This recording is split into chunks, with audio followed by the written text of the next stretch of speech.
अस्सलाम वालेकुम दोस्तों, मैं हूं डॉक्टर सैयद मजहरुल्लाह हुसैनी, शिफा क्लिनिक एलबी नगर वरंगल। दोस्तों, आज मैं इस वीडियो में डस्ट एलर्जी के बारे में बताने जा रहा हूं। डस्ट एलर्जी का आजमोदा इलाज नोट फरमा लें।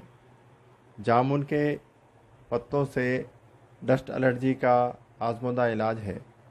ऐसे मर्द व ख़वातीन जिन्हें डस्ट एलर्जी हो या एलर्जिक दमा हो, तो वो ये नुस्खा कुछ दिन इस्तेमाल करने से इंशाअल्लाह डस्ट एलर्जी से निजात मिल जाएगी। नुस्खा नोट करें। जामुन के पत्ते 8 से 10 अदद, वो पीले पत्ते हो जो झड़ जाते हैं खुश्क हालत में। किसी बर्तन में पत्ते शामिल करके आग लगा लें और ढक दें।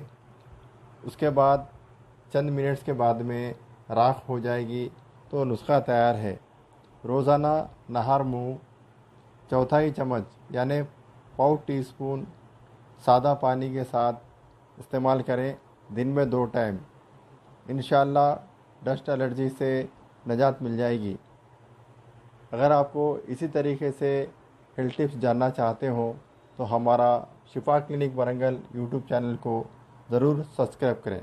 Thank you.